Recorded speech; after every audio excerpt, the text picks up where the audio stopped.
So today's recipe is using one of the gram that's called chickpea. Otherwise, it's also called as chana, chole, or it is also called Vella kadala in Malayalam. Not sure in terms of other languages. It's rich in protein, and it pretty well goes with all your rotis, dosa, or even for that matter, the kind of appams that you make based on the community that you are part of.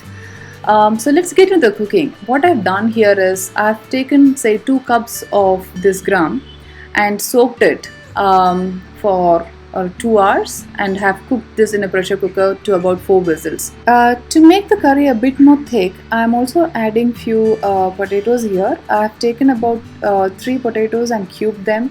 To this I'm also adding like 1/4 teaspoon of turmeric powder, 1 tablespoon of salt, and half cup water, so it cooks really well. Let's pressure cook this for about 2 whistles and remove from the stove.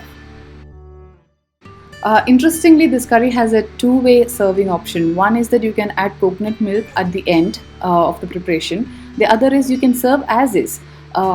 It depends on the kind of rotis or appam that you're actually making to go along with this. While we have the chana and potatoes cooked, let's take another pan to prepare the masala.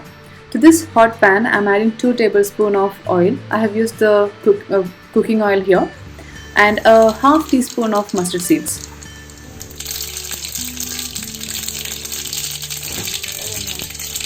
I'm not sure if you know about this, but curry leaves are kind of a must thing for South Indians, and to this I'm obviously adding few curry leaves, being a South Indian of course, and few sliced green chilies. That's your choice depending on the spice that you would want to, and 2 garlic cloves, and then salt them really well. Next I'm adding about 1 full onion that is chopped, and we'll salt them really well.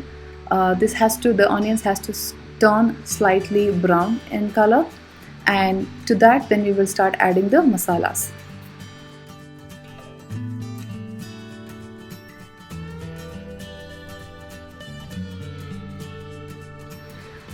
So the onions have turned out really brown in color, and let's add the Indian masalas. Like the coriander powder is about 1 tablespoon, and I'm also adding 3/4 tablespoon of garam masala.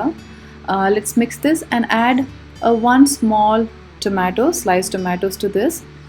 Tomatoes do take some time to cook, so mix them all and cook this with the lid closed for about few minutes. In the meantime, our chana and potatoes have cooked really well. Let's now transfer this to the pan.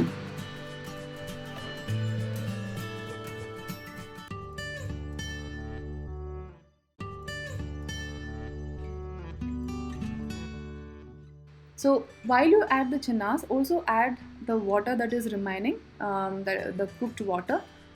And in case if it is not sufficient, you can add some more water to this.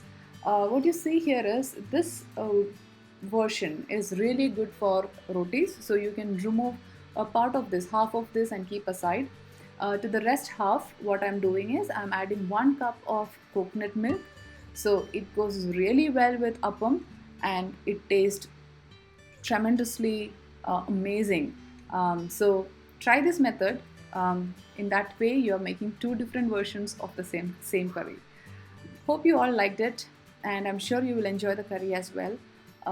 Try making something like this in future to go with your rotis and appam, and do like and subscribe our channel to learn more in terms of what's happening. Thank you.